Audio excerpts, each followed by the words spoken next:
was just a street kid. I was out in the streets all the time. And one summer on 4th of July, it was actually 19 years ago, this 4th of July, my friend was out in the street fighting somebody, and he started getting jumped by multiple people. And I ran out there to go help him, and in the middle of it, someone had a straight razor, and they sliced my face open. I didn't even know my face was hanging open. Someone else had to tell me. There's a sixth sense beyond that which is known to man. The sense is sought after as the Holy Grail, and as precious as immortality. It's the middle ground between light and shadow, between science and entertainment, and it lies at the pit of a man's fears and the summit of his genius. This sense, of course, is a sense of humor, and this is Sense of Humor TV.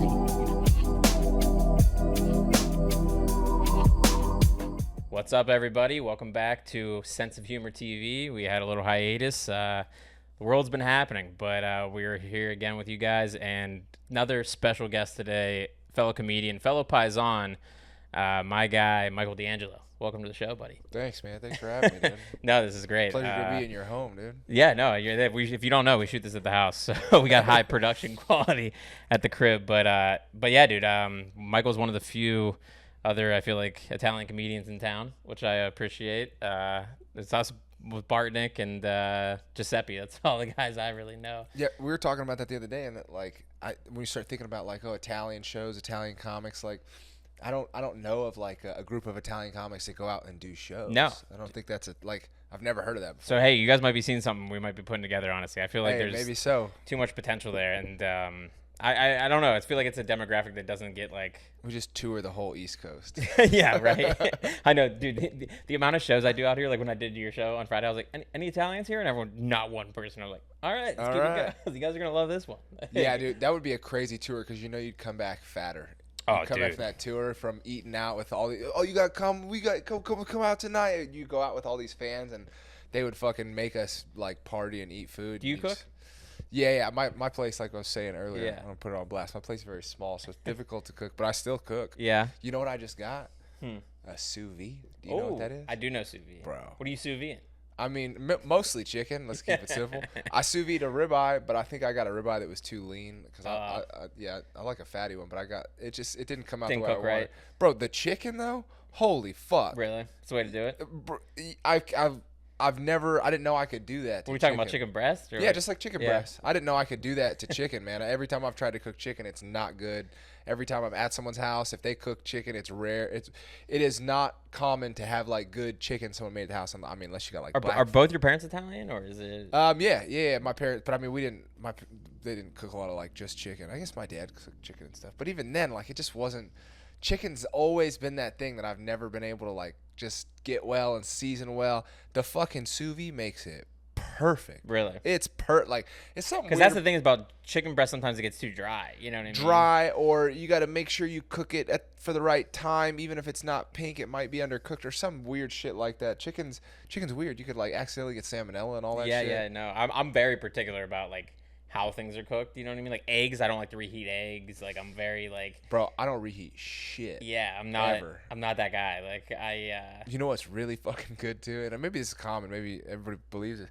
But like I sometimes I will cook pasta. I will make like a whole dish. I'll make like a bolognese, and then I'll let it cool, and then I'll put it away, and I won't even eat it till it's cold the next day. Really? I love cold pasta. Dude, you know what's fucking wild about you saying this is literally I came back, obviously being on the road, and my girlfriend had all this shit in the fridge. So I'm like, all right, what can I make? Dude, I literally did that last night. And it's in the fridge right now. Cold pasta. Let's go. It's just red pepper, onion, and like noodles. You know what I mean? Dude, that's all. And garlic. You know what I mean? Yeah. And olive oil, a little bit of butter. But did both your parents cook growing up, or was it? Yeah. My dad cooked. My dad would cook like the same 4 or 5 things. You know. My mom could cook just whatever the fuck she wanted. She'd cook anything. My sister's like that too. Oh really? My god, man. My sister's probably the best cook I've ever like. Crazy. No, never recipes. Nothing. No, just like. Yeah. Just.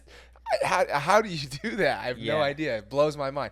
And just the most amazing food. You eat it and you like it makes you like you go, oh fuck. Every time you take a bite, you're like, God damn, how did you do this? Is it you and your sister? Was that the household growing up? Yeah, it's me and my sister. Yeah. Yeah. Are your parents still alive together? My mom passed away. They haven't been together in a long time. My dad's back in Vegas now. Okay, gotcha. Yeah, my parents got divorced when I was 2. So yeah, it's like around I don't ever 6 remember them years being old. Together. You know what I mean? Yeah. I'm like, yeah. Your parents cook though, yeah. My mom, yeah, like my dad, obviously, like he would, but it was like my dad. We go to his house. You know, he passed when I was like 10. But when he passed, like he would make like macaroni and cheese and steak. It was like the best. Like it was Yeah, like he's a couple different things. yeah, and it was that's like a bunch of Worcestershire sauce on it, and Hell just yeah. fucking like I still to this day like Worcestershire sauce on my mac and cheese because it would just drip into my mac and like it's one Hell of those yeah.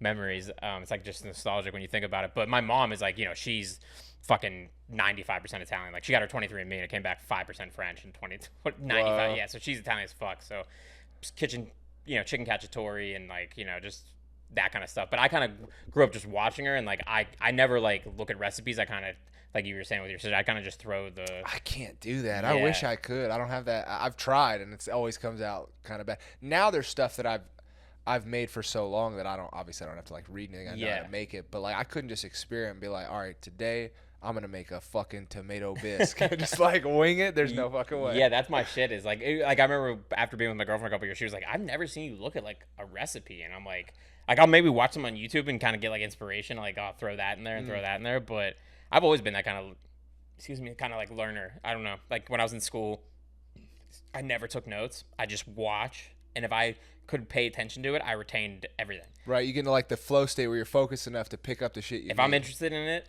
I can remember. I can like photograph and memory it. Like I remember we had a World War II test and it was open notes, and my teacher he was our wide receiver coach, so I knew him from playing football.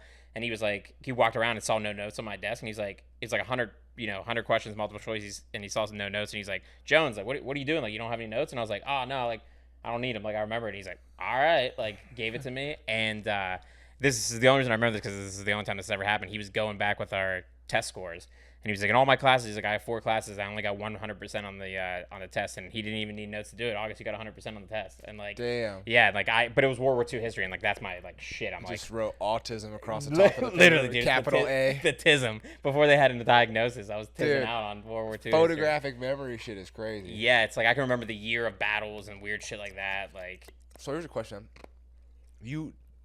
how are you with like running new bits? Like if I come up with tags, I'm like, I'm a note card guy. Like I have to like read that shit. But if you're like you said, when you're interested in it, it's easier. Like not that I'm not interested in my jokes. Like some shit, when I am like really in that flow, it's yeah, like I am good at remembering it.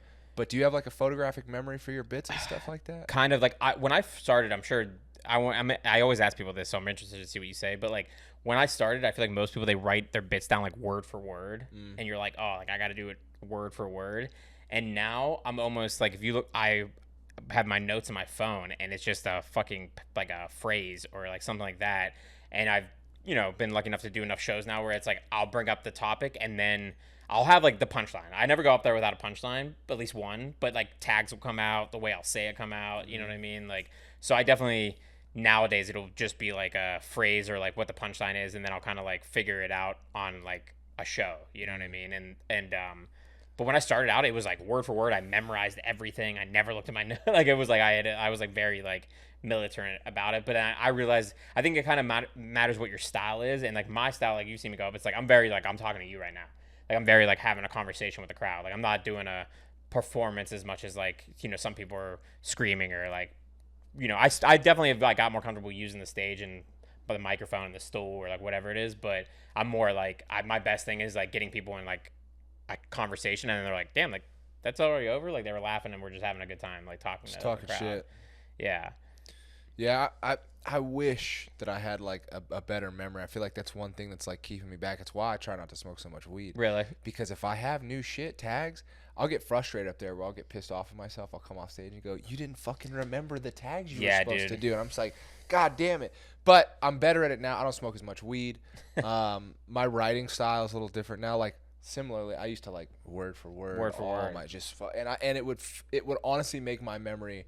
It was harder. It was so much. You're like, right, dude. And then this, and then this, and then this. Yep. Versus like understanding the main points and the punchlines, and trying to go up there and like give yourself room to have intuition.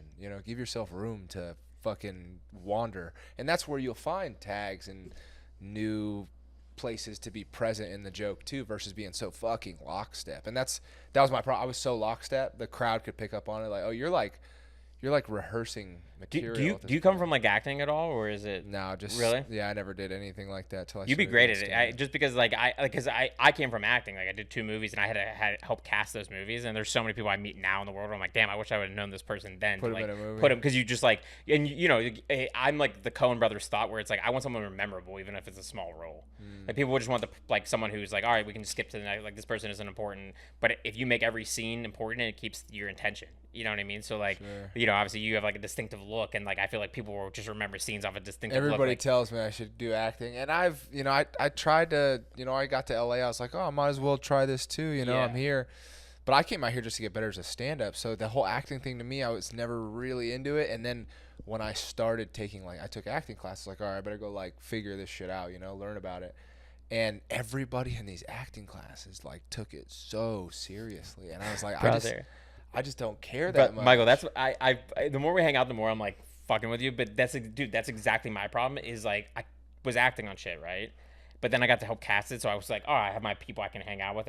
But then I'll go on others, and I'm like, dude, it makes me want to like die because I'm like, these people are so like I did this thing for Discovery Channel, and it was like I'm playing the man in the iron mask, like from that Leonardo, but it's like the documentary thing for like Discovery Channel, so it's like all the little, and I'm like, you got a Three Musketeers look like a yeah, motherfucker. exactly. Well, and that's that's what I was gonna say about you is like the stuff you'll get cast in is just gonna be like stuff that we could play. Like it's not like we're never gonna beat out someone who went to like Juilliard and like someone they're looking for like a great actor, but it's like when they're looking for someone who's like us, you know what I mean? It's harder. They're like that. We give it. We have it. Exactly. So I did that fucking Three Musketeers thing, and all these actors in the fucking thing, and they're all like so self-important, and I'm like thinking in my head, I'm like, technically, like I'm the top billing on this fucking piece of shit, and I don't even give it. Like I'm like, not to be like I'm too good for it, but I'm just like, you guys are so like thinking this is gonna be like a thing, you know what I mean? And I'm sitting there like, damn, I want to go to the mic at the Improv right now. Like I don't want to even be here. Yeah. You know what I mean? And it's so much better to like when we did your show the other night, it's like I can hang out in a green room with you guys for an hour, and this is like so much like I prefer doing stand-up so much more at this point in my career. But like, you know, if you get to act on stuff that obviously is like fun and like worth doing, but those are so far and few between, I feel like. Yeah, that's why everybody's like, oh, we have to do stuff you don't like so you can do the stuff you like. But I don't know, nowadays the power is kind of in our hands. We can make our own shit.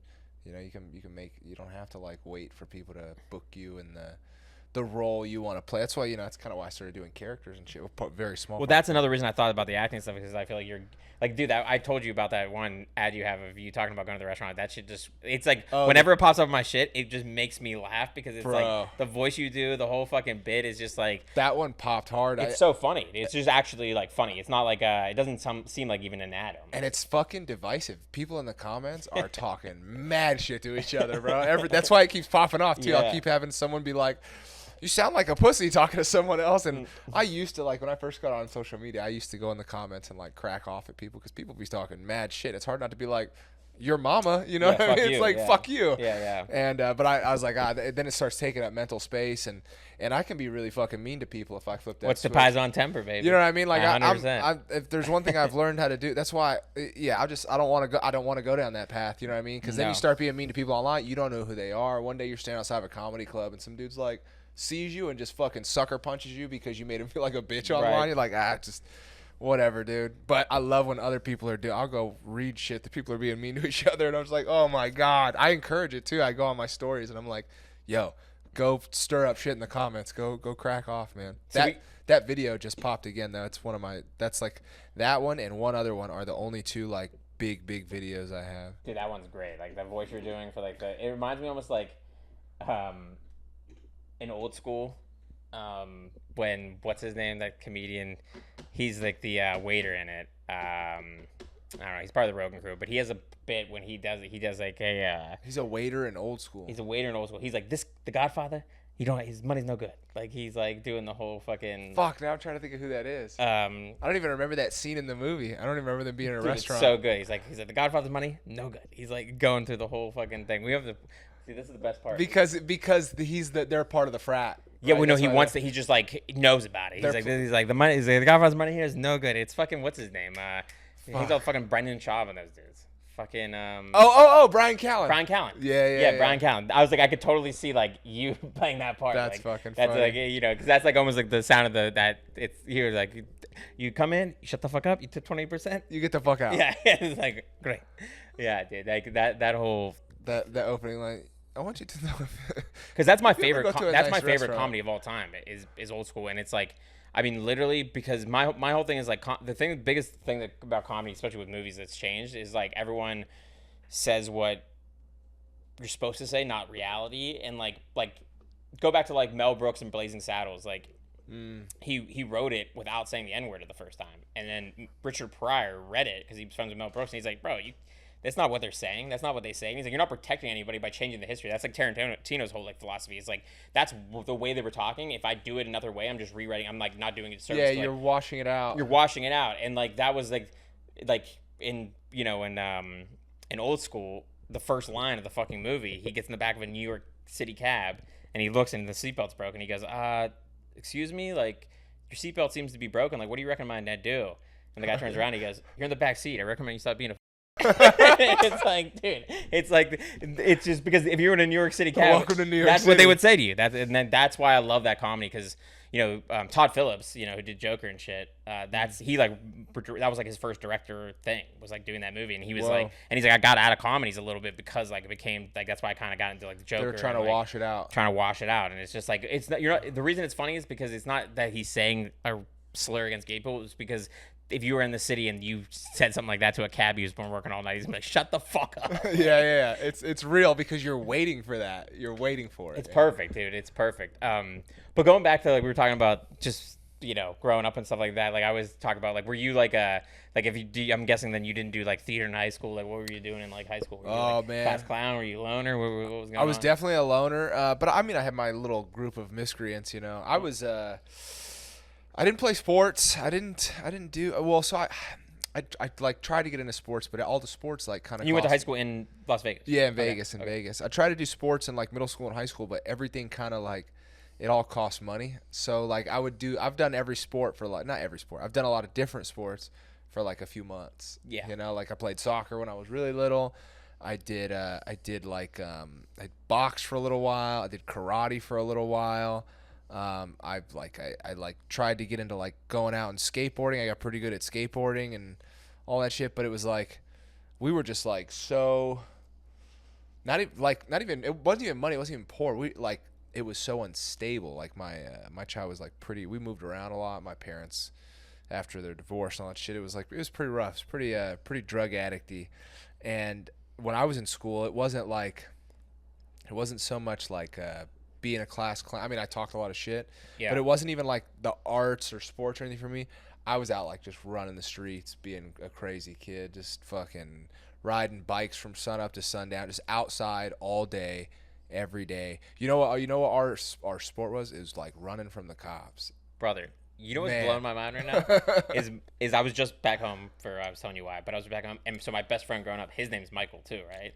And that was us, bro. We were talking about it when we were home. We're like, dude, we used to fucking be out all night to the point where like I remember sometimes we were in the city and we'd be like we'd take the trolley, what's called the T, take it back, and we'd be like waiting, and we're like, oh fuck, it's done for the night, and have to go all the way back from the city, and we're like 13, like so young to go all the way like across a bridge, across the fucking township, like back home, and like all these. So it's like you saying that, and his name's Michael too. He's Greek, but he's like my my best boy, and it's like we were like the definition of like latchkey kids, because like my parents were divorced. My mom started a new company with my dad, so they didn't know where the fuck we were ever. Like I would just be like, oh, I'm sleeping at Michael's house. And I always call him Michael too, which is another funny thing that like because you go by Michael, not Mike. Yeah. And he's always Michael to me too. So yeah, people try and call me Mike here and there. It's all right. I guess. If I'm ordering something, I'll be like, it's Mike, whatever. Well, he grew up with his brother's name's Christopher, and it's like they would always his dad would get pissed if they didn't call it was not Chris and it wasn't Mike. It was Christopher and Michael. Yeah. So it was like I don't know. It's like when you just think about somebody and you get relation, but that's kind of.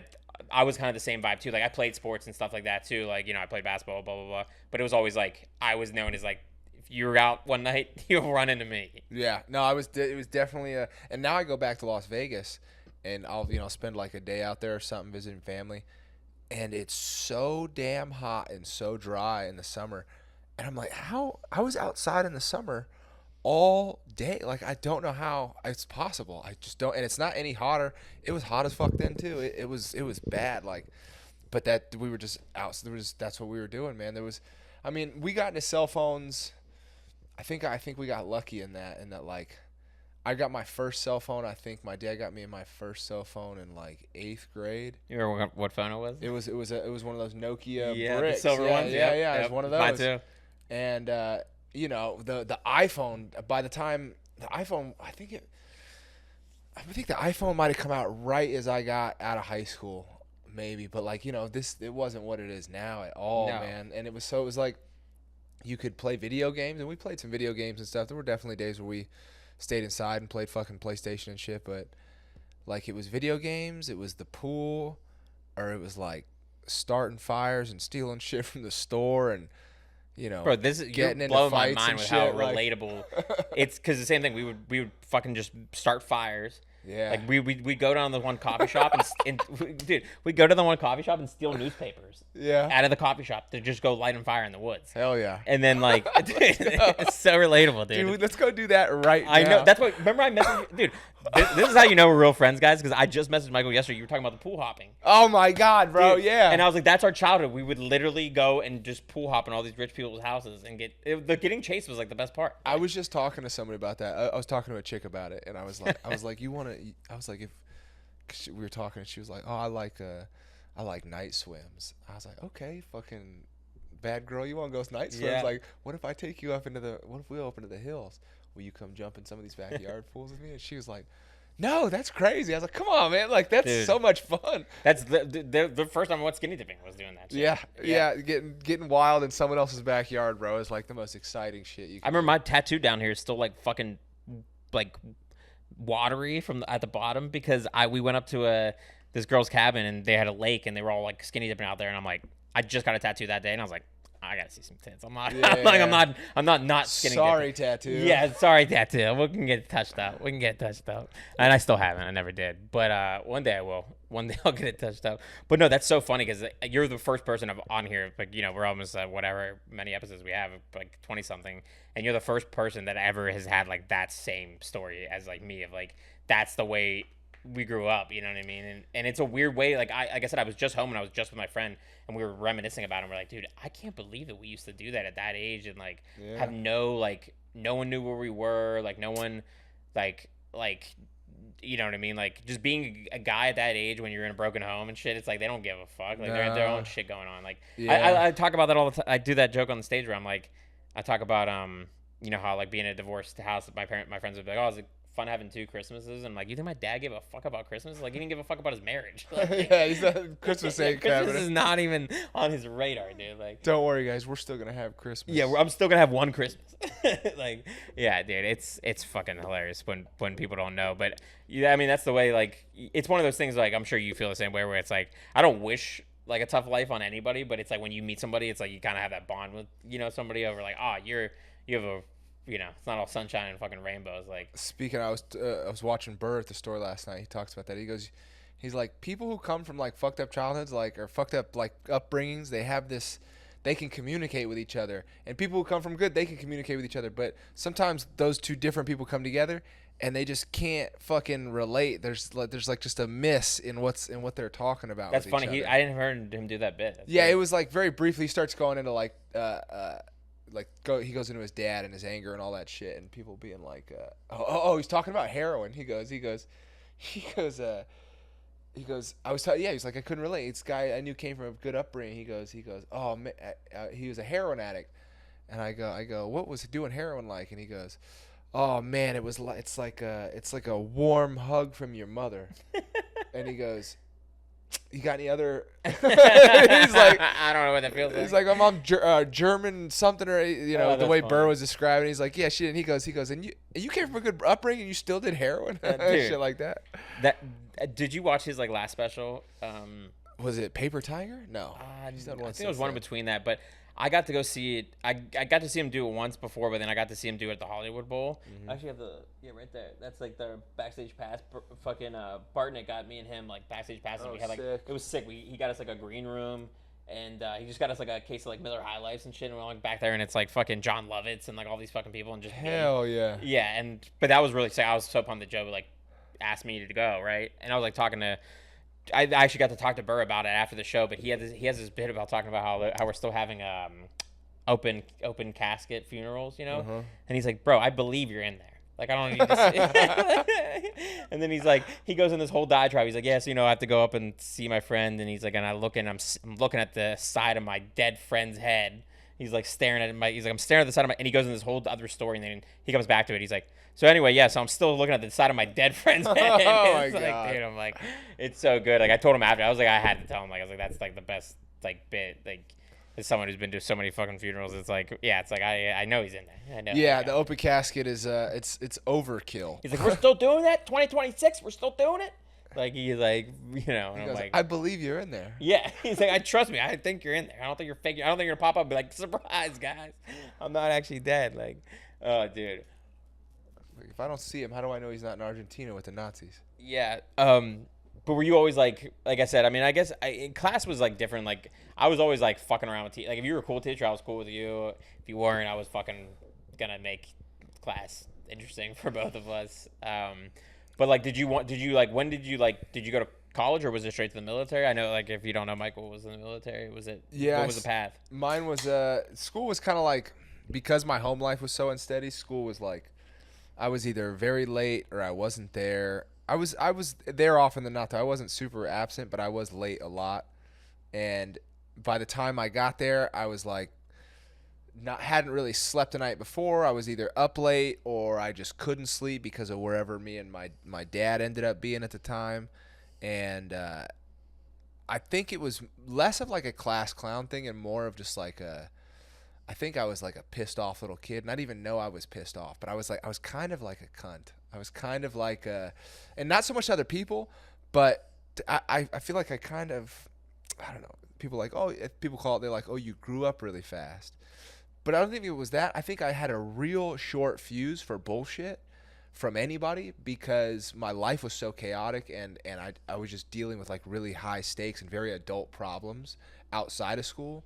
So in school, if someone was like made a mistake or dumb or whatever, like it was hard. Like if I had a shitty teacher, it was hard not to like call them out every chance I could. Yeah. Just like if you're a prick, dude, or you're not fucking good at your job and you have power over me, you're being a dick to me, I'm gonna talk some shit. We're gonna talk shit. That's like this is gonna sound so funny to people who've listened because it's like that's exactly what it was like for me because it was like, and people said the same thing, like, oh, you didn't get to have a childhood, like you grew up so young. Like my parents got divorced when I was 2, dad dies when I'm 10. That's in a 3-month period where my grandma who raised me, my uncle, my dog all die. You know what I mean? It's just like, yeah, it's just like I didn't get to have, and people have said the same thing, and I'm like, you explained it very nicely, which is like I don't think that's exactly what it is. I think you kind of just become like my girlfriend will always say, it's like, she's like, oh, you have a very like you're just very blunt, you know what I mean? Yeah. And like which I think is a good thing. Like I think that's one of the reasons I like you is because it's just like we never like every conversation I have is very like on the surface level. It's not superficial, you know what I mean? Yeah. Or just like when someone's asking you how you're doing, they don't give a fuck. And like,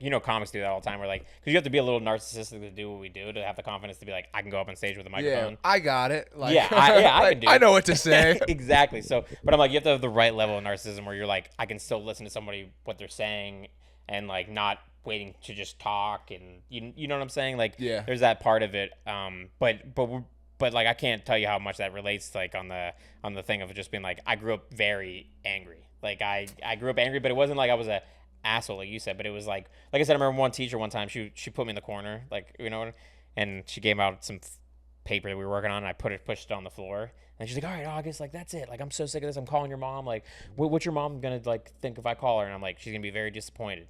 She's like, yeah, see, she's going to be disappointed. I'm like, yeah, she's going to be disappointed because I'm getting treated so much more unfairly than the rest of the students. And like everyone's like, oh shit. And she's like, get the fuck out of here. Yeah. Yeah, but it's like, yeah. Just can't help but like talking shit. And it carried over into like, I mean, hanging out in the streets around with kids is like, I just became, I wouldn't describe it as class clown. That's like such a label. I remember the class clown, I wasn't class clown. I was a fucking problem. I was like, you almost become like fearless. Like there's no I was like a fearless little smartass because it's another thing is I just wasn't maybe it was because my mom was doing drugs when she was pregnant with me. Maybe it was because my home life was unstable. I don't know. But as a kid, I just wasn't afraid of anything. I was like, I would put it right next to like, just not there, but like right next to like being like almost suicidal. Like you didn't care what happened to you. Yeah, I just didn't give a fuck. I just didn't like That's my what I meant life. by fearless. Like, I wasn't happy, and I just dealt with so much shit that I just was like what else could happen? Like, what are you gonna do to me? How could it get worse? Yep. How could it it can't get any worse. Like, and that trickles over into relationships because you're like, I'm not afraid to lose anybody anymore. Well, yeah, relationships. I mean, personal relationships, romantic relationships, business relationships, all that shit. And it being a kid, it kind of was like, it turned into other kids that were troubled, problem kids would look to me as a kind of a class clown in a way, but more of just like, oh, this kid's kind of fearless. He's kind of like, he's not afraid. He can talk shit. But it also got me beat up a lot as a kid and in a lot of like around a lot of other very rough people that were similarly had that kind of like point of view or talked or act that way. And it got me to the point where, eventually I left Vegas and joined the Marine Corps just to get the fuck out of there because I was too mixed up in it. I got my face sliced open, all that shit. And I was like one summer after that where I left, I was like, I gotta get the fuck out of here. That was kind of my trajectory of, leaving high school early, left the middle of my junior year, because I was just a street kid. I was out in the streets all the time. And one summer on 4th of July, it was actually 19 years ago, this 4th of July, my friend was out in the street fighting somebody, and he started getting jumped by multiple people. And I ran out there to go help him, and in the middle of it, someone had a straight razor, and they sliced my face open. I didn't even know my face was hanging open. Someone else had to tell me. And literally, Did you go right to the hospital, or? Yeah, it called 911. I went to shock right away when someone told me. I was like, oh shit, and I was like, someone call 911. Someone call 911. At the time, I had a cell phone in my pocket. I'm like, I didn't realize I have a phone in my pocket. Yeah. I was like, somebody call 911. I like hopped this wall back into the apartment complex. Did this happen in Vegas? Yeah. And I went into my buddy's house, and we were like teenagers, but we were hanging out with like a lot of adults. And this dude, his like wife was in the apartment, and they had a big mirror in front of their sink. And I remember taking my hand off my face and just seeing my face wide open and being like, oh, fuck, dude, my dad's gonna kill me. And then, and she brought me like a washcloth to put on my face. And to this day, whenever I smell that detergent, bro, I'm right back in that Really? kitchen. It's rare though. It's not a common detergent. I don't smell it all the time, but it's a specific scent. Sometimes I'll be somewhere and I'll be like at someone's house and they'll like move a blanket or a pillow, or like I'll hug somebody somewhere and I'll smell it. It's crazy. Was this before you went to the Marines? Yeah. So the next summer, I left high school, middle of my junior year. I unenrolled myself, got my transcripts, went and took my GED, and joined the Marine Corps when I was 17. And like you said, I mean, I'm sure that was kind of like you had some kind of like awakening where you're like, I need to get the fuck out of here for a minute. Yeah, between my face and I had buddies that were starting to go to jail. I had buddies that were getting shot, and I was like, that was one thing. That was another crazy thing. Through all of that, been handcuffed and stopped and put in the back of a cop car, I don't know, hundreds of times as a kid, just being crazy kids. Never went to jail. My dad was always in and out of jail. My mom went to prison, and a bunch of my friends got sent to like youth groups and juvenile hall and finally to prison. And that's one thing I miss completely, man. I got so fucking lucky, man. And that was part of it. I realized, I was like, if I don't get out of here, I know where I'm going. No, I mean, I've been arrested like 8 times. Really? Yeah, and the worst one was I went to jail for assault on a police officer. Oh, so I think you told me this dude, story. That is like. Is this a story about you kicking a guy in the face? Or kicked a cop at a concert? No. No, I did that. Something similar happened like that, but I but it was the same realization as kind of you, where I was like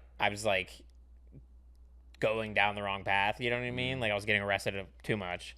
And it was all just like underages, like more innocent stuff. Obviously, I should have been like arrested for more serious things throughout the years. Sure. But then it's my birthday. And I'm like 22, and I'm going. So it's New Year's too. Okay, so my birthday's New Year's. It's New Year's, and I'm going to this girl I was dating at the time's house. And these guys were like, that I knew, that I was friends with, they're like, hey, we're having a party. Like, stop by if you come by. So I'm like, all right. So I'm walking to my ex-girlfriend's house, and I'm like, oh, I see their place. I'm like, I'm gonna stop and knock on the door. They weren't home. They were already at the bar, and the apartment next to them was having like a straight edge party where they don't drink, they don't do drugs, like whatever. So my drunk ass is banging on the door, so they call the cops, like being dickheads, right? The fuck. So these two cops show up, and they must have been having a bad night or whatever. And me being younger, I was talking shit. Sure. You know what I mean? I was like telling them I was like, I'm walking home. Like, waste your time on someone else. They were pissed. They started like handcuffed me and slammed my head off the fucking trunk and shit. And I'm thinking like nothing of it. I'm thinking well, they took me to the hospital first because they beat my ass. Took me to the hospital, and then I'm like handcuffed to the hospital bed. I'm like, dude, just take me to jail. Like, I'm fucking good. Like, I've been beaten up by my mom's hits harder than you. Like, I was going crazy on these people. And sorry to use that word, but I was going crazy on them. And so they're like, bet. So they take me to jail. And I'm like, I'm thinking I'm gonna get released on my own recognizance, or whatever. And I I'm getting like going cell to cell with like all the fucking people, and it's packed because it's New Year's, right? And it's me, all these like black dudes, and then one other white guy. And the white guy, we're all like telling the stories about what happened, right? And the white guy was like, oh, dude, like I was downtown in Southside, and I pulled my money out of my pocket, and a bag of Coke fell out in front of two cops. And I was just like, dude, what? Yeah, like he was the funniest guy, like a bunch. But I remember too, like they take all our mug shots, and then they like gave us a brown bag lunch with like a bologna sandwich, Yeah. And I'm like, I'm not eating this shit. I'm gonna get out for just public drunkenness or whatever, like, you know what I mean? And I hear the Coke guy just go, oh man.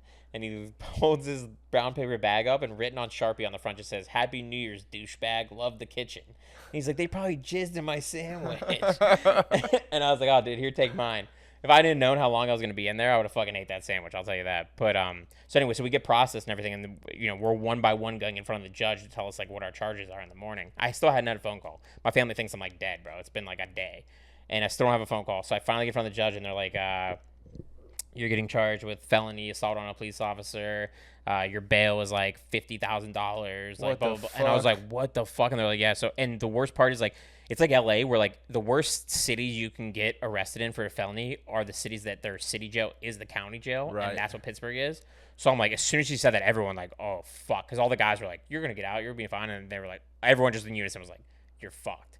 And so I'm like, oh, no, dude, I have to go to county. So they send me right downstairs, which is like the basement's county. So, dude, I go downstairs, and as soon as I walk fucking in, bro, first 5 seconds, I walk through. It's like a big archway like that, and I'm the last guy in line. I was like, I don't want to be in. And the biggest guard there, he's like fucking 350 pounds, big fat fuck, just like closes me off, puts his belly on me. And he's like, so you're the motherfucker who hit a cop, huh? Oh, my God. Dude, Michael, the second I walk in, brother, and I'm like, I don't even know what to say. I'm like, my words are stuck in my throat. And as this is happening, there's like GP, like general population, and then you see these guards like running over to, there's like one person cells for like the crazy motherfuckers that can't be around anybody. And you see these guards like running over to one of the one person cells. This dude put his bed sheets down the toilet and flushed him down the toilet and strangled himself, killed himself.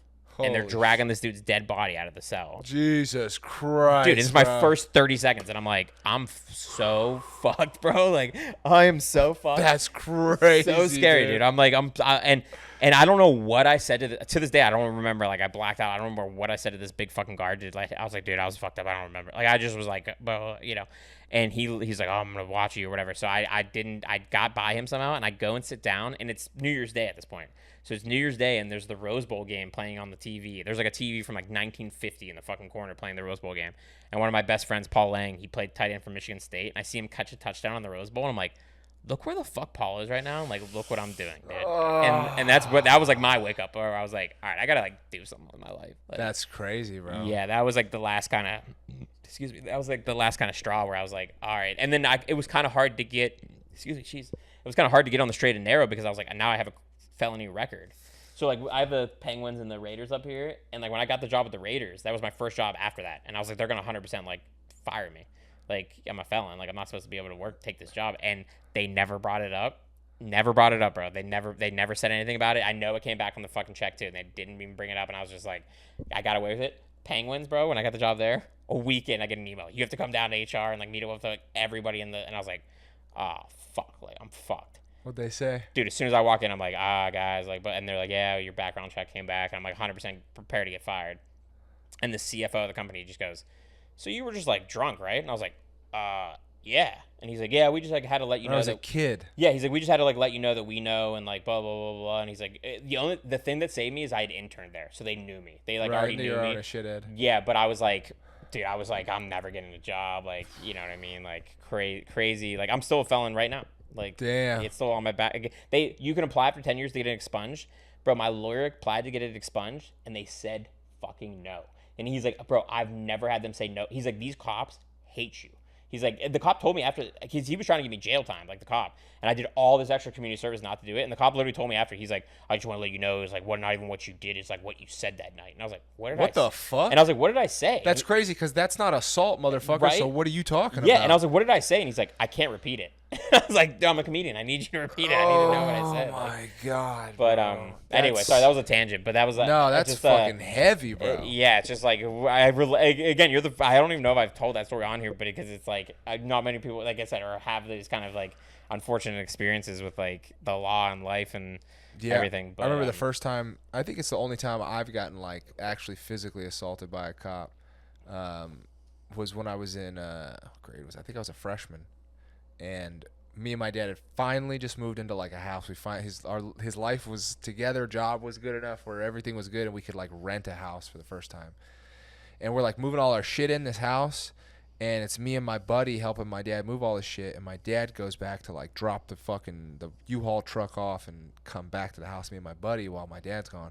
We go up to the roof, smoke a joint, come back down to the house, and we're sitting in the living room. And I look, and there's a cop standing in my living room all of a sudden.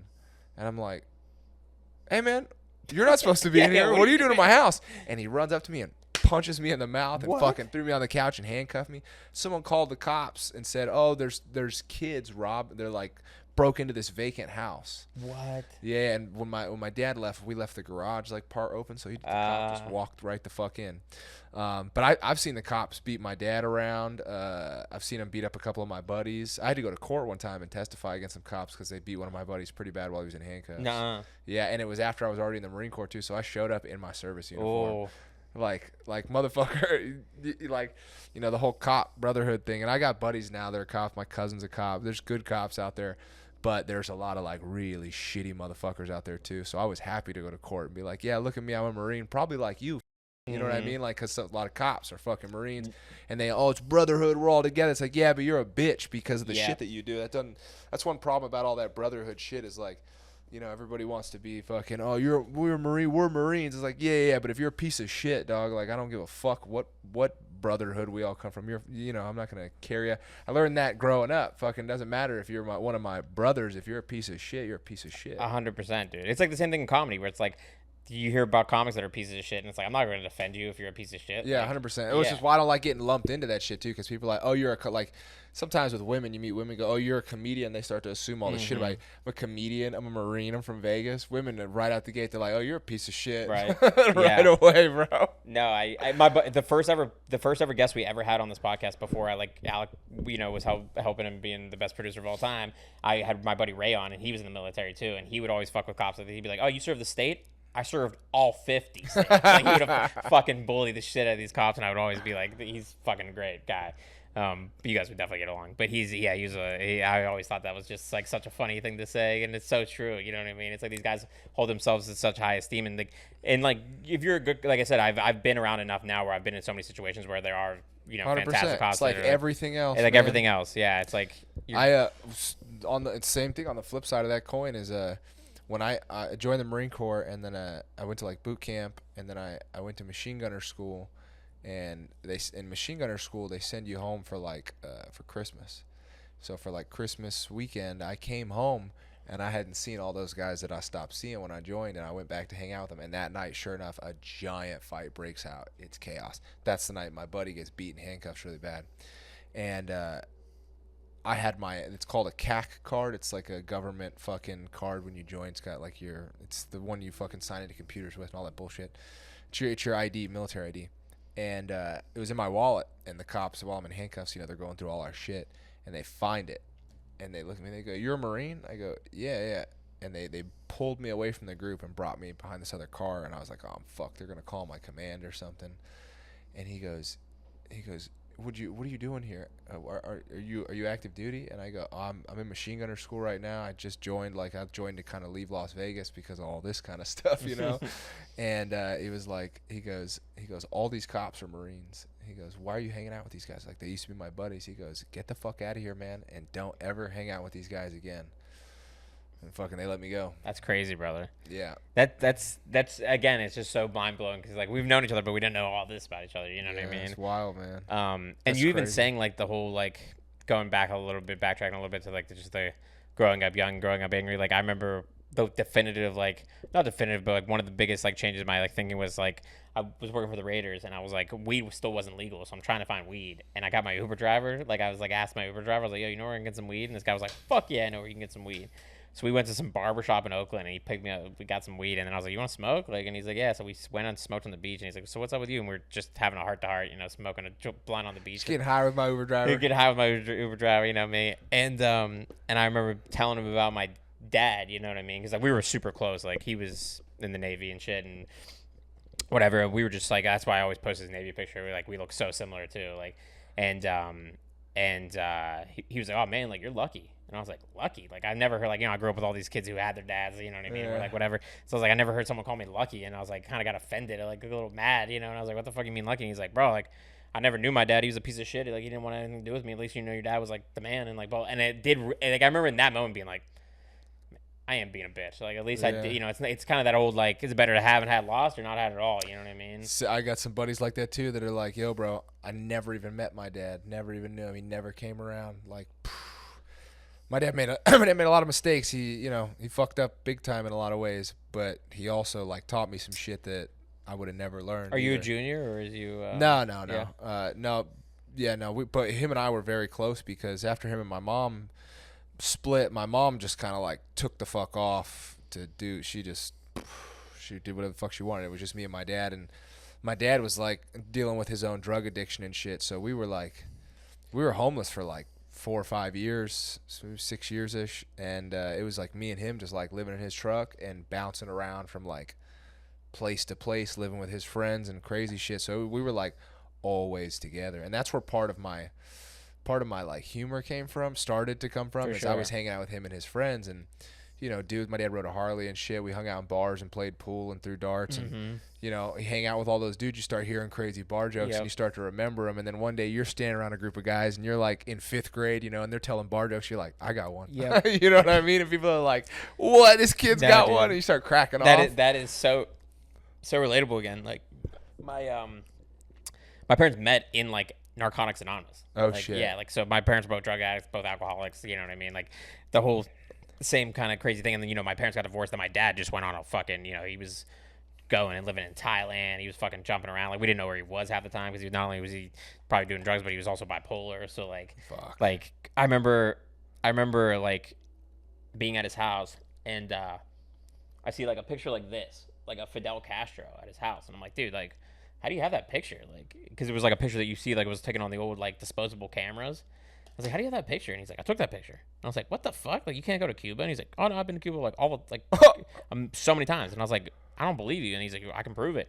Goes in his room and pulls out a letter from the White House from the first Bush administration. It's like, we've intercepted intel. You've been to Cuba multiple times. You're gonna be thrown in federal prison. Like this whole like document. And I'm like, what the fuck? He's like, yeah, I told you, motherfucker. And I was like, holy shit! Like, what the fuck? Like, so I found out later that, you know, he was like, you know, affiliated with like the mob, and he was running boats from fucking Florida to Cuba. Whoa. Yeah, and like every winter he'd be like, oh, like he'd move my mom, his parents down to Florida and just run boats for this fishing company. Whoa, dude! So my dad's family comes from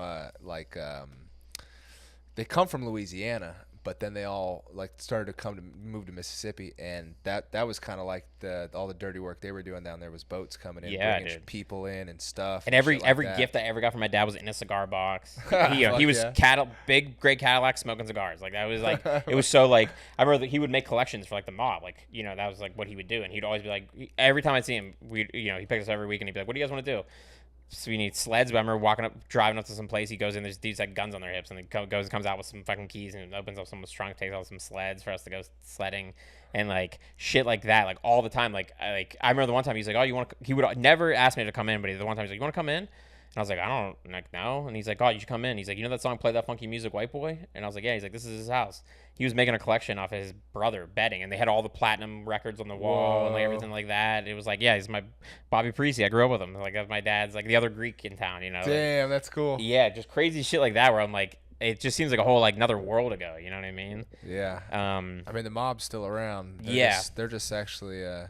It's crazy how much they really are still around too. No, 100%. Like they had when everything went legit, they had all the money, so they just quietly walked into all that shit. Yep. And you know, obviously the Hollywood, everything. The Cuba shit with the Castro taking all their casinos and shit. That's why they got Kennedy elected. Like the whole thing is like, you know, crazy. But it's also crazy to think back to like my dad graduated high school in 1969. And he's like, I remember skipping school and went to the March on Washington, like in D.C. And like, I'm like, that's so fucking crazy. That's like, wild. Yeah, just like to think about, it's like that far long ago, but not that far long ago. But so did your dad get drafted? No, he didn't. He enlisted. Yeah. He was like, it was pretty cozy. He just drove around like the Admiral and shit like that. And then he got dishonorably discharged for doing drugs. And then yes. Yeah, my dad got out in '72. He just barely missed the draft, but my two uncles got drafted. They joined the Navy. Yeah, and my dad was like, you know, the typical like small guy, just was like a tough dude from the neighborhood. You know what I mean? Like he grew up in a pretty like him and Bobby Parisi were like the two Greek guys, and it was all black dudes. We keep saying the last name, Bobby. What was his last name? Parisi. One of my best buddies in Vegas that I met in the Marine Corps' last name. He's Parisi. Really? Yeah. Yeah. Giuseppe. If you searched up like Wild Cherry is the band's name, but Bobby Parisi wrote the song, sung it like. So I'll come out a lot of times when I do stand up to that song, like when I did my hour and stuff, because it just like makes me think of my dad. But yeah, it's just it's crazy because I knew a lot about you, but I didn't know all this about you, and it makes a lot of sense with like your comedy and just like the way you are. You know what I mean? It's yeah. We kind of operate pretty similarly in the scene. Yeah, my shit's pretty wild. Now I'm in this, you know, I'm in this this place where I'm trying to figure out like I know my voice already, but now I'm looking at like my life and I'm like, I don't know. Sometimes you get in your head, right? Stand up, you're like, am I just like saying stupid shit? Am I just like saying crazy shit? Am I just saying like wild shit? Or am I actually funny? Am I a comedian? But then you go out and you do shows and you crush. You're like, that's right. I know what the fuck I'm doing. I'm a comic. And then you watch other people do shit and you're like, oh, we're all saying crazy, wild. Like that's what it is. We're saying wild shit. You know, there's not one way to do this. But I feel like from my childhood and all the chaos and shit is like I'm very aware now of my style and where it's coming from. Yeah. You know, and it's like helped me. It's helped me like lean into more things and stop trying to do other things that I thought I needed to do or that I should do. You know. Yeah. Does that make sense? No, I've just been getting to that point where like I was telling you, I'm like I'm kind of more just going on my own path a little more. But even like the first couple years I did stand up, I didn't talk about going to jail. I never talked about any of that stuff.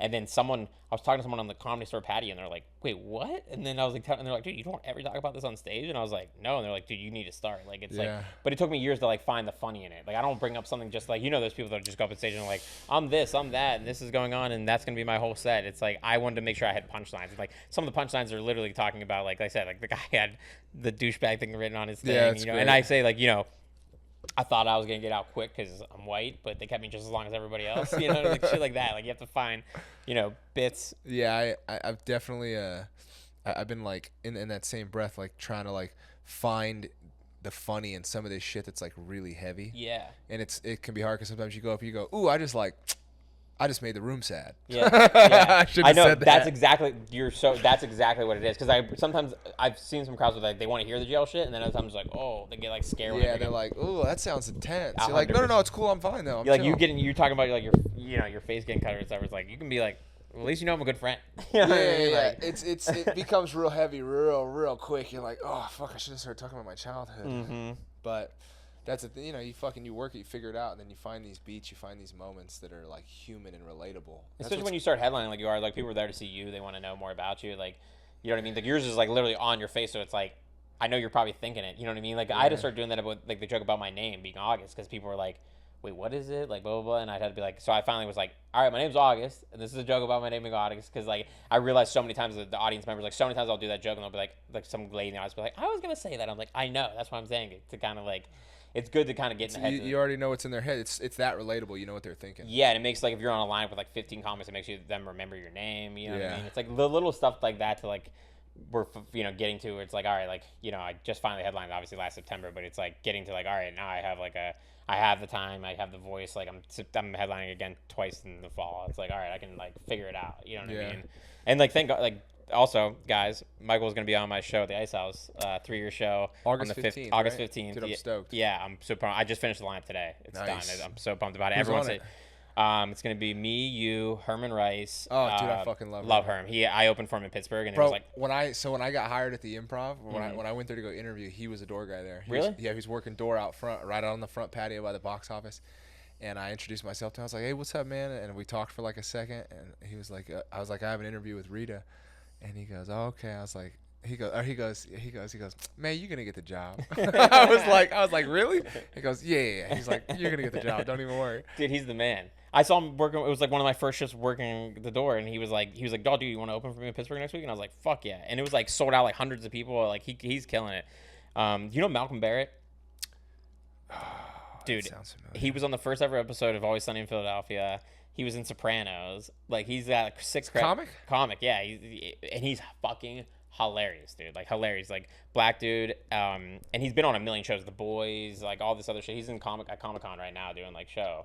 But he's the fucking man. And I was literally gaming with Sid, and I was like, dude, I think I'm gonna have Malcolm on my next show. And he's like, dude, you should. He was saying that Malcolm, like when Sid's dad had passed away, he sent him some money to like help him get home and That's stuff. awesome. Like I didn't even. He just like was like.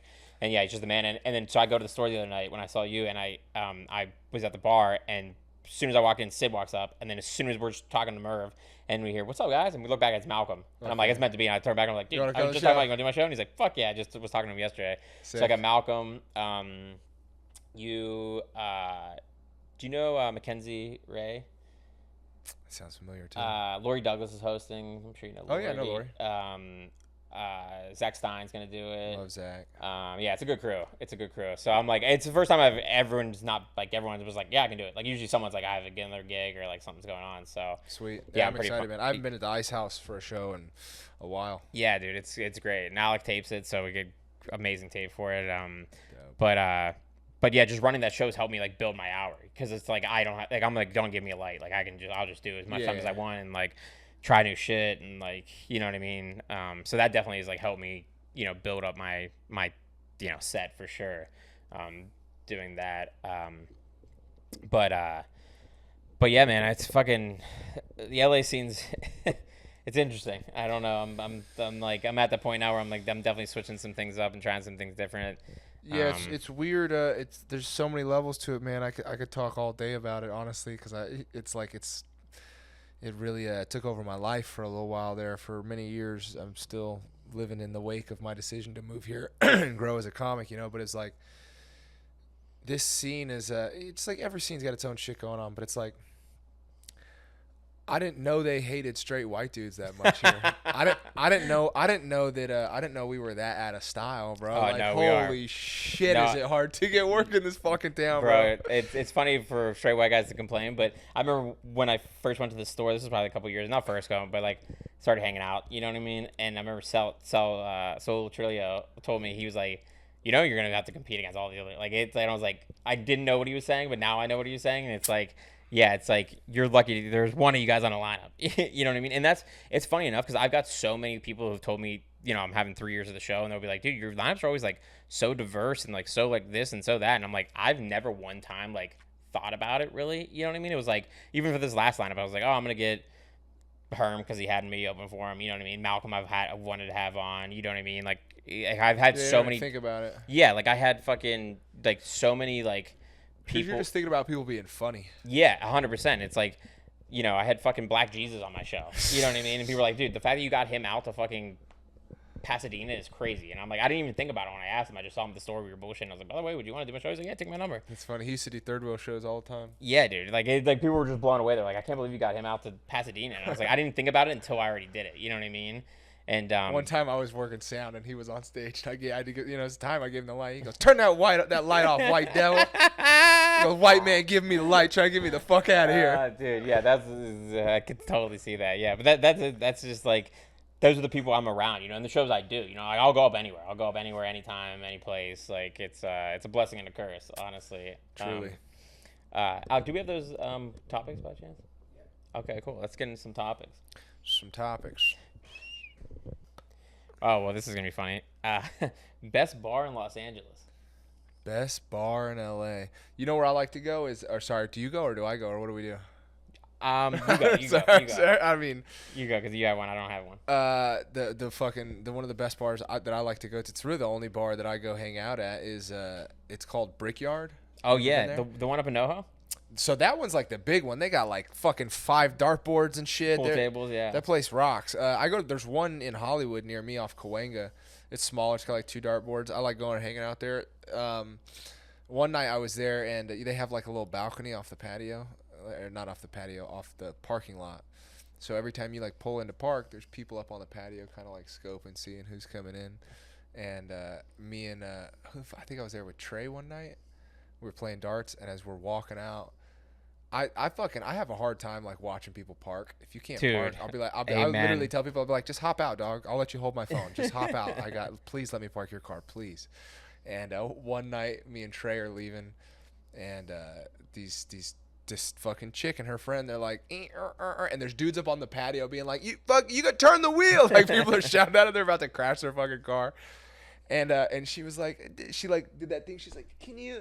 And I was like, just get out of your car. I got it. She goes, really? I go, yeah, I'll park it. She goes, I don't even know you. I go, just get out of your car. And she got out of the car, and I fucking, and it was a tight spot too, but I fucking just clean pulled it up in there, and she was like, oh my god, thank you so much. And her and her friend were like, will you guys are leaving? Will you guys come in? Can we buy you a drink?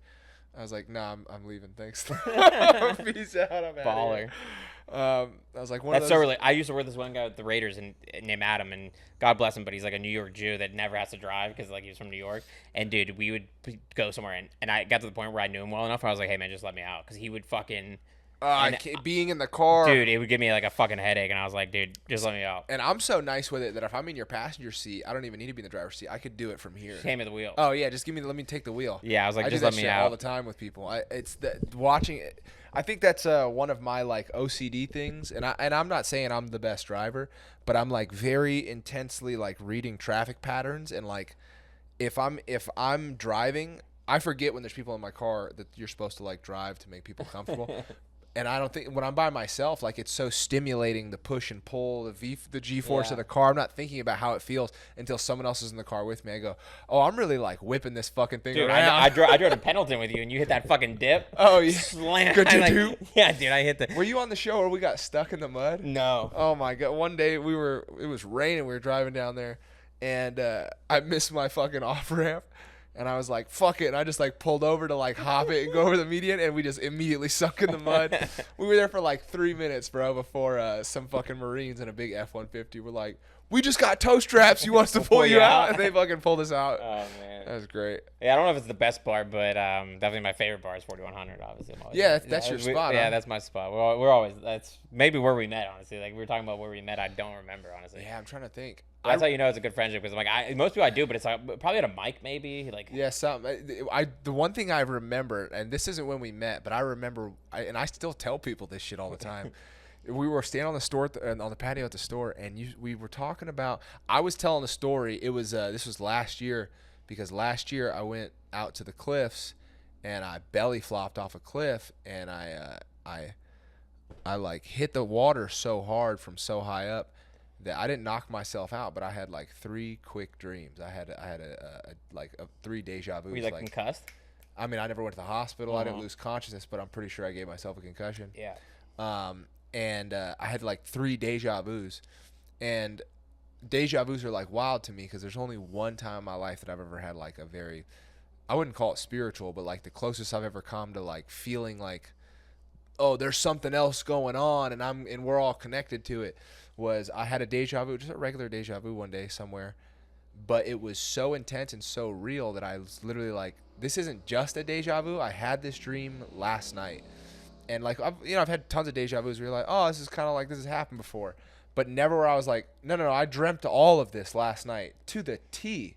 And like, just to realize how powerful your brain is, that it can like, and you started talking about how you used to have deja vus and that you could trigger them and like lean into them, and you were giving yourself fucking seizures. Yeah, dude. And I was like, yo, dude. that freaked me the fuck out, dude. Yeah. That's I've never heard anything like that. That's wild. That's like Yeah. some butterfly effect shit. No, and the fucking craziest part about that is like how I really got in the LA comedy scene overacting was I had one here, and I wake up. You were just at my place. I fucking wake up in the parking garage, like on a gurney, and I'm like, what the fuck? And then I knew what was happening. I'm like, dude, I'm not going to the hospital again because they're gonna tell me they don't know what's wrong. So I get back up the elevator, and the guys were telling me like, to chill. And I'm like, no. And I come back, and my girlfriend's like, what are you doing? Like, you just got taken on the thing. And I'm like, I'm going to the mic. And she's like, you're going to the mic? And I was like, yeah. And then years later, I remember when Sean opened for me in Pittsburgh when I did my hour, he like just brought it up on stage. He's like, I knew this motherfucker was gonna, because I asked him, I remember like, what made you like start asking me to come around, blah blah blah. And he's like, I thought he was gonna say like, oh, you're real funny, like you did. He's like, dude, you did my mic after you had a seizure. And he's like, I knew this motherfucker was gonna make it. I might as well just be friends with him. He's like, if that, he's like, most people cancel shows for a runny nose, and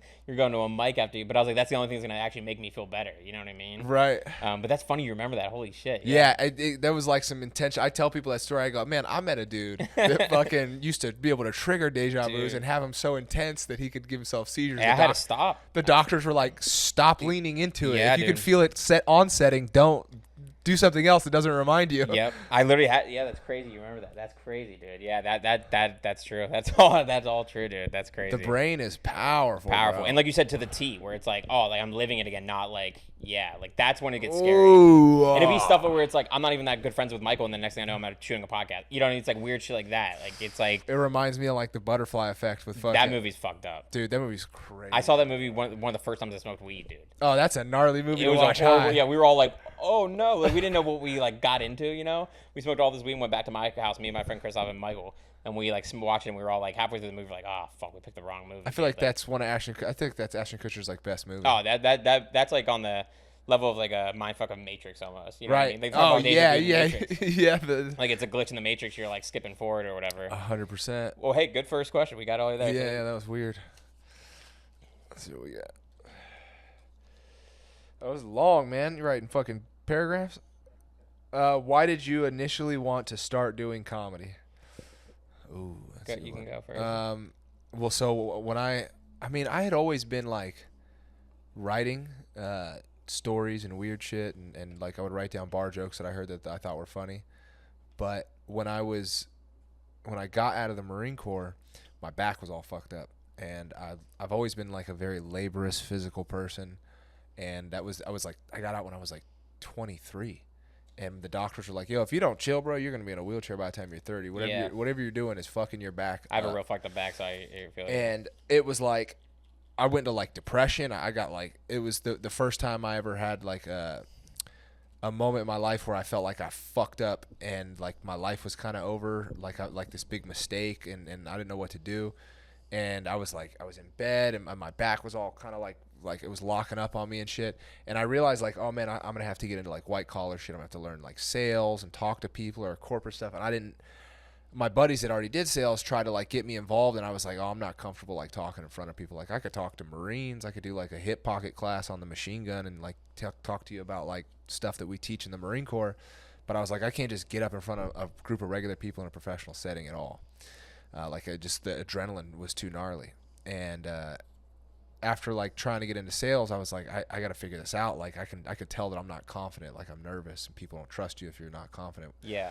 So I was like, I'm gonna go to a comedy open mic. I've loved stand up. I've always kind of wanted to do that. I'm gonna bring one of my notebooks and like tell some stories and some jokes and shit. And I went to this little dive bar called Meatheads. It's like a Detroit Lions bar in Vegas. It's gone now. And one of my Marine buddies went. One of my neighbors went, and I signed up, and it was to this day like I've never been so scared that I almost pissed myself. Like I've been in some crazy situations, dog. I've been in some very scary shit, and my adrenaline was pumping so hard that when I was in the hole, right, got 2 more comics. They're like, all right, 2 comics in you. I was like, all right, I'm gonna go take a piss. I come back, I'm watching. They're like, all right, 1 more comic than you. I'm like, okay. I'm like, man, I gotta piss again. I go piss. I come back. They're like, all right, he just got the light. You're next. I'm like, man, why do I feel like I gotta piss? And like, I'm like fucking super nervous. I can feel my heart racing in my chest. I get on stage and I can feel myself. Like I didn't flat out piss my pants, but I can feel myself pissing a little bit. Dripping. And I'm like, yo, like I've never lost bowel control, Yeah. bro. That was fucking crazy. And I went up, but I didn't have like this crusher set. I had an okay set, but I got off stage and I was like, yo, that was legal. That was free. That was fun. Like I'm not in trouble. Nobody got hurt. I'm gonna start. I wasn't like, oh, I'm gonna do stand. I'm gonna be a comedian, but I was like, oh, I'm totally gonna keep doing open mics. Yep. Yeah, this is fun. I had the same almost very similar experience. I went to Pittsburgh. I was working for the Penguins, and we won the Stanley Cup, and I just like didn't get this other job I wanted with them, and I was just like, I don't want to do this forever. I just had this like same thing as you. I was in sales, I was whatever, and I was just like, they love me because I sold so many tickets. I'm great at sales because my family business, shit. And I just like, I'm gonna go to this open mic and like whatever. And I made the mistake of telling the MC it's my first time, so he said it before I went up. Like, this guy's never done stand-up before, like blah blah. And it was this place called the Smiling Moose, which isn't there anymore. And is it like a bar or a club? Yeah, it's like a bar, and it was like a hallway. Like there's people on both sides, and then it's just a line to like the door. Oh right? Shit. So I'm in the back, and same thing. I like did well, but I just remember like did better than I thought I was gonna do, and whatever. And I just got all this adrenaline, like you said, and I ran out the front door as soon as I just hardcore adrenaline dump. Fucking dumped out of the front door. Just and one of the older comics came out to smoke a cigarette. And he's like, "That was your first time?" And I was like, "Yeah." And he's like, "You should keep doing it." And I was like, I already was going to, like, I didn't need him to say that, but after he said that, I was like, all right. And that's why it was crazy when I headlined last year. It was like across the street from the place that I like. Oh, that's cool. Yeah, it was like a full circle moment. It really was. But yeah, it was the same thing. I was kind of just like, I don't want to do this forever. And then I was like, I learned from doing this podcast. Not many people have that experience where like, it was kind of like, oh, maybe I'll do it again. I'm like, no, I'm going to do this again. Yeah, right away I was like, that was cool as fuck. Yeah, that's why I tell people I'm like, if you have an interest, do it because you'll know right away, I think. I always ask people that too when I meet comics or like new people, and they're like particularly you could tell when they're a little bit newer, a little more green. But really anybody, I go like, what made you start? What made you pull the trigger? Because that's like, it's a moment. Yeah. It's like, and some people, their stories are a little less exciting. They're like, oh, I was an actor and I thought like, oh, I'll try this, But you hear people start telling these stories about being like, oh, fucking, I was my buddy died that day, and I was like, I've always wanted to do this, and bam, and now they're just like addicted to stand up, or something like that. And I always loved like I grew up like I remember watching like most people were watching whatever. I'm at my dad's house and we're watching Sanford and Son, and I remember him being like seeing Red Fox on the show and be like, you know what this guy's really like? And I was like, what? And he put on some Red Fox. I was like, holy shit! I'm hearing like the N-word for the first time, all this crazy shit. I'm like, no, this is. You want to know what this guy's really like? Yeah, and then he showed me Live on the Sunset Strip with Richard Pryor, I remember that's still my favorite joke of all time is from that special. He talks about how he like his wife left him, and he's like, I took out my pistol. He's like, you can leave me, but not this motherfucker I bought you. Like talking about the car, He's like, not this motherfucker I bought you. He's like, so I took out my pistol. I shot out one of the tires. He's like, I don't know if you ever been high on cocaine and you shoot out a tire. It's the best feeling in the world. He's like, the sound it makes, woo. And he goes, so I shot another tire, woo. And he goes, then I hear the cops coming, woo. And he goes, and I took my ass inside because they don't shoot cars, they shoot ours. And I'm like, that is the best. Like to this day, I'm like, to make such a funny joke out of such a crazy situation. It was his first special after freebasing cocaine and letting himself on fire. Fuck. Yeah, it's like that's why Richard's always been but that's the kind of comedy that I like. You know what I mean? Like to this day, it's like people are like, I don't need you to swear, but all my favorite comics are dirty comics. Like, I went to go see Chris Rock. This is when I was working for the Penguins. I went to go see Chris Rock at the theater, and I had like the best seats I ever had. My brother got us these seats, blah blah blah. And I remember I had better seats than the guy at the Penguins that was like the CFO. And I saw him the next day, and as soon as I saw him, I was like, "Hey, do you like the show last night?" He's like, "I thought that was you." He's like, "How the fuck did you get those tickets?" But I remember being at that show, being like, "Dude, this is the best job in the world. Like, this is like such a sick." And now I'm friends with Jordan Rock, his brother. No shit. Jordan just did my last show at the Ice House. Yeah, he lives right over there. And so he's become like one of my good friends, and I finally, like, after I was hanging out enough times, I finally told him the other night, I was like, I went to go see your brother and it, like, changed my life. He's like, really? Like, I was like telling him the whole story. That's cool. But Jordan's hilarious. Yeah, check out Jordan's shit. He's like one of the best comics, and like that dude is hilarious. And yeah, I don't think I've ever watched any of his stuff. He's really fucking funny. That whole family is just super talented. Him, Tony, Jordan. Yeah. Chris, obviously. It's like the Murphy family, Charlie Murphy, Eddie Murphy. Yeah, the Waynes, like they just like they have it in their fucking bones. Like Shantae Waynes, even like all of them are hilarious. Yeah. All right, another good one. Did you pull that one? I think you pulled. Yeah, I pulled that one. Okay. You have a hot take right now. A hot take.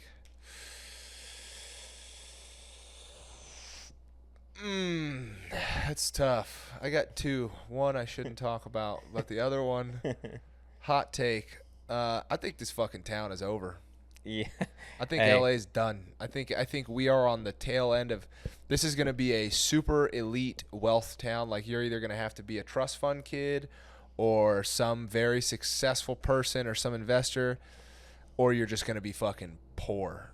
Like there'll still be like apartments and stuff like that, but the middle of this town's like it's going and it's gone. I think LA and all the production is left. Yeah, we're fucked, bro. Like it's done. It's everything is now that we're we're doing it all here. We're doing podcasts. We're making clips online. LA is, I mean, it's still going to be beautiful weather and nice houses and I guess I want to say famous people, but at the end of the day, like that, you don't have to be, that you don't have to be here to do all that shit anymore. Like this town's fucking dead. It's No, over. I that's a very good take, I think, honestly. Like even, I mean, I've been saying the same thing, and like the proof is in the pudding. Like it's you don't need to be here anymore. Like so many comics I know that don't live here, like they'll just do like don't tell shows, post their clips, and then get like millions, like not millions, but like millions of views, bunch of followers, and it's like they don't even know where they're at. That used to have to be like you have to have like the store backdrop or the Laugh Factor backdrop or the improv backdrop. Now it's just you get your don't tell. You could be anywhere in the country and still get a huge following. It's and it's like it is like personal, like obviously like I get booked to Laugh Factor a little bit. I'm in development at the store, but that means like 2 spots a year. So I'm not like, it's also personal to me. Like for me, it feels like it's dead as well. I'm just not getting, there's still plenty of people here killing it, getting an opportunity, but I'm just like, for a lot of us and for myself included, it's just like, I don't know how much longer I'm gonna be here for. Yeah. No, I guess I'd say if I had a hot take right now, I'd be like that everything is political now. Like everything. Like I was watching a comic, not on stage, but some podcast. I can't remember what. I don't know if it was Burr. I don't want to give the wrong. But someone was saying they're like, I remember like not that long ago it was like not everything was political. Like you can bring up like cheese now, and people will be like, oh, like that they're doing cheese farm, and somehow everything goes back to some kind of like political. Like Yeah. I remember I went Donald Trump. I went to a Bernie Sanders rally in Oakland back when he was like new, and I've never been a political guy. I'm not a political guy, but I was like, let me see what this guy has to say. I'm always like, I'll listen. Because I'm a history guy. So I think that's why I'm not political, because I'm so used to like knowing like, oh, this guy's doing what this guy did in 1954 when he ran for the Independent Party, and like I'm right. History repeats itself. 100. It's big time. My girlfriend's always like amazed by how much I'll say something and it happens. You know what I mean? Like, and anyway, so. I remember I go to this Bernie Sanders rally and I cut the entire line. There's 20,000 people and I just cut the entire line. So I'll show you pictures later. They're hilarious. Maybe we could put them up in the podcast. They're so funny. It's like me wearing a Kobe Bryant jersey, and there's Danny Glover brought him up, like from fucking Lethal Weapon. What the fuck? And I'm like, picture with Danny Glover, and shit. And so right when Bernie comes out, there's these activists that come popping out of the crowd, and they're dairy activists, and they're going, "Let dairy die, let dairy die," with like signs and shit. And I can't hear Bernie. And all these fucking, hippie Californians are all like, hey, man, can you, like, we want to hear Bernie. Like, we wait in line all day, bro. And finally, not finally, it didn't take that long. I walk over, and I'm just like, hey, motherfucker, like, shut the fuck up. And he didn't, whatever. I grabbed the sign and just, like, pushed him in the chest and, like, ripped the sign away and put it on the floor and just kicked it away. And, like, without his sign. And all the hippies are all like, dude, like, come on. And I was like, he's quiet now. He doesn't have a sign. And he was kind of like, let dairy die. And they just fucked off. And then everyone got to hear the whole. Yeah, get the fuck out. Yeah, and I'm like, sometimes you need someone to just tell someone to shut the fuck up. You know what I mean? Yeah, it's. But I'm like, dude, you're going to a Bernie thing talking about dairy? Like, this is your enemy? Like, this is your enemy? Like, I was just like, I feel like you're fighting the wrong fight right now. Like, yeah, I don't know. The whole freedom to protest too. It gets a little gray when you start thinking about interrupting other people and the shit they're doing. Yeah, and it's like, and again, I can understand if it was like abortion. Like, you're talking about cheese, man. Like, come on. Like, we're talking about dairy. Yeah. Also, like, maybe you don't do it right with the fucking guy speaking. You know what I mean? Do that shit out front. Or Yeah, whatever. 100. I couldn't. Go Yeah, out there with the Girl Scouts and the people trying to save the whales. It's and like shit, when people dickhead. throw like paint on art. It's like, dude, like, what is that solving? Like, yeah, it's all. Yeah, everybody's just. Like, I like your right to protest, but like, I don't know. There's just one of those things where it's like, it's not going to change anything by you throwing soup on a fucking Mona Lisa. Like, I don't understand. Yeah, that's like a whole nother thing. That's like like defacing. Like history. History, and like some of that shit's like in crazy value. Like, yeah. Like I got to see like Starry Night in person, bro. It's as big as that archway. Like in art, it's huge. I didn't realize how big it is. I'm like, oh, really? I thought it was like a little painting. Like it's massive. Where'd you see it at? They had it at the Met in New York, I think, when I was there. Yeah, and I went, and I didn't even know they were like, oh, we have a Van Gogh exhibit, and I was like, fuck yeah, I'll go check that out. Smoked some weed and went over there, and dude, it was bigger than me, the painting, and I was like, that's fucking crazy. Yeah, that's wild. Yeah. All right, we'll go another take here. What we got? What's a quote that you live by or mindset? Ooh, a quote that I live by. If it floats, fucks, or flies, it's cheaper to rent it. No, my dad used to say that. I'm a big quote guy, which I appreciate Alec putting this in there because I remember when we did like one of the movies during the pandemic, they were like, it got to the point they're like, August, we need a quote from you every morning to like keep the crew Oh, going shit. because it was just such a tough shoot, you know. But one of my favorite quotes is, sometimes you don't toot your own horn, you don't hear any music. Hey, I like that.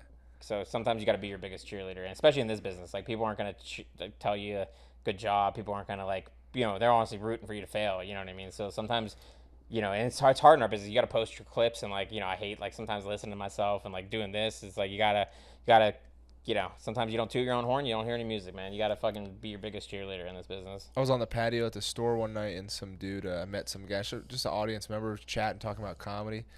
And I don't know how we got into it. I said, but he said something akin to that was like really good. He goes, basically, he's like, if you don't impress yourself, how are you gonna impress me?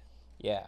Like if you don't think your shit's cool, like I remember when we first started doing comedy, you talk to people and they're like, "Oh, are you a comedian?" They'd be like, "I guess." And I'm like, "Dude, you got to be able to say you're a comic before anyone else is gonna call you a comic." You know what I mean? Like shit like that. Like, and I have a quote. I'm pretty sure it's by Stephen King, and it's on my wall. I got it on a note card in front of my desk, and it says, "Don't try to write it right. Just write it. Make it right later." Oh, that's a good one. There we go. That's a really good one. I've Yeah, never heard that. That's on my wall. I look at that every day. And then on my mirror it says something good will happen today. Just bullshit. No, that's good. We got some good knowledge for you. All right, last one here, guys. Ooh, favorite food spot of all time. Of all time. Of all Oh time. shit. That's hard. Oh, that's super hard. My favorite one in LA is definitely In-N-Out. I'm an In-N-Out guy. I mean, Bro. we went there dude, speaking of, now, hey, guys, Oh yeah, plug. you guys got it. If the check out rapid fire comedy tour is one of the funnest shows I've ever done. Honestly, like I was talking to Alec about it when we were getting lunch today. I was like, I had so much fun performing in front of those Marines. Like It was fun. it was man. so much fun. And I remember you were like, I was like, what should I do? And you're like, fuck these kids, do whatever. You know what I mean? I was people like, get nervous doing those shows. I go, man, most of these guys never even fucking seen stand up. They can eat a dick. yeah, but Like, I was just telling this. we know what we're doing. I Let's was have just, fun. I was just telling my buddy back home because I thought it was fun because like, every time I go home, they're like, dude, all my friends love In-N-Out because they don't get it out there. And they're like, and I remember I was like, yeah, me and Michael, when we went and did that thing, we went there twice in the same Fuck day. yeah, dude. And everyone, that's just the boys being like, I'm good. The second time too, I was like, "You guys care if we go back tonight?" And I was like, "No, I'm down." Yeah. Like, "Fuck yeah, that's awesome." Jeffrey got like Rupert floats both times. I Yeah. was Jeff like, got dude, root beer floats. I float, forgot that like- you could do that there. I know, but yeah, shout out In-N-Out because I fucking, as soon as I got back from this, even last trip, I was gone for 2 weeks, and the first place I went was In-N-Out. Love In-N-Out, man. I'm trying to think of like my favorite. All right, my favorite place to eat in LA is right by where Third Wheel used to be. There's a taco truck that is by that John's right there. Right, if you're on Santa Monica and the 101, there's a John's grocery store, like Vaughn's John's, and next to it every night it's sometimes they're a tent, but usually they have their truck there, and they're fucking, man. All the taco trucks pretty fucking good. Yeah. Sometimes you get a little piece of bone or some chewy meat in some trucks, but this truck has never let me down, man. I was eating dinner there every night. We were at Third Wheel. I get their papas asada with a fucking potato with the asada and the cheese and corn tortillas. Oh my god. Right off Santa Monica in the 101. I don't even know what the fucking name of it is, but that's like the best fucking Mexican food I've ever had. When my friends come to town and they're like, "Where are we eating tonight?" I bring people there. Yeah. And sometimes people are like down as fuck. They're like, "This rocks. It was so good. I've never had food so good." And then sometimes people that aren't from, they're not from, but they don't like live in LA, or maybe they haven't like done big city shit. We'll be eating there, and they're like, "Yeah, I like how it's like right here on the street." Yeah. And they're like, somebody was like, "What did he say?" We're eating in a parking lot. Yeah, he was like, I don't remember what he said, but it was along the lines of being like, I love how we're just eating on the sidewalk. Like, he just like, yeah, no, it's taco tent shit, bro. It's fucking welcome to the third world. We're on the way. My friend came out here and he was a Marine, and he came out and he goes up to the taco truck and he just goes, "Give me the spiciest thing you've ever made." Whoa. And they were like, "Wait, what?" And he's like, "No, I'm not." He's like, "I don't want you to, like, I'm being dead serious. Give me the spiciest thing." Is he a white boy? Yeah. He's like, He's fuck this Italian. white boy. He's Oh, Italian. yeah, fuck yeah, let's so go. we know, So he's like, "Give me the spiciest thing you've ever made." This dude Marco, shout out Marco, he's the man, fucking Paisan, and he lives in New York, and he's like, "Give me the spiciest thing." And dude, he was sitting there eating this. They made him like a torta burger kind of thing with whatever spices they put in the meat and everything. And dude, he's sitting there just full sweat, just eating this thing, dude. And Loving then it, though. Loving it. And then next day, text me because I'm like, he flew out the next day. He's on the plane. He's like, big mistake, man. Like On the plane. Yeah, he's like, I'm still sweating on this plane. He's like, I'm still sweating a day later. Like, Jesus, taking that fucking painful shit on that plane Dude, too. That's I know. rough. It's like that's why I love Paisan Marino. I'm like, this guy is just he's I don't need to tell you. But fuck yeah, dude. Do you want to plug your socials and your stuff and everything? Yeah, man, you find me on Instagram at Michael the Angelo. Michael THE Angelo, because some dickhead took D'Angelo. He like plays guitar and he's got like 9 followers. Go bully him online, please. Yeah, bully him. And then see, me and Michael are gonna be doing a bunch of shows together. But Ice House, August 15th. I'm gonna put that in the bio for the shows clips too. and Yeah, everything. Vegas, August 1st. I'll be there. I'll be in San Diego, August 22nd. I'll be in Phoenix, September 2nd. Yeah. Fuck yeah, man. I won't be in Vegas, unfortunately, but maybe one of those other ones. Oh will come yeah, you're not through. gonna make that one. Yeah, I'll be on one. Dude, you're the man, Michael. This has been a great conversation. Thanks, loved man. having you Thanks on. for plugging the fucking tour all the time too, man. Dude, no, I love it. I'm like, that's the thing. I'm like, you give me merch, I'm wearing it. Like, Yeah. I'm a big supporter. And this is fucking nice ass t-shirts, nice cotton. Yeah, it's clear. They're nice, yeah. Mm-hmm. And for those of you guys that don't know, man, I produce comedy shows for the military and first responders, and most of them I do for free because trying to get paid by the military is a giant pain in the dick. But you can check it out and see what we do, rapidfirecomedytour.org. You can see everything we do and go donate. It's all a nonprofit. Yeah, we'll link everything in the bio and put out some clips. And Michael, you're the fucking man, brother. Dude, thanks for having me, bro. Love you.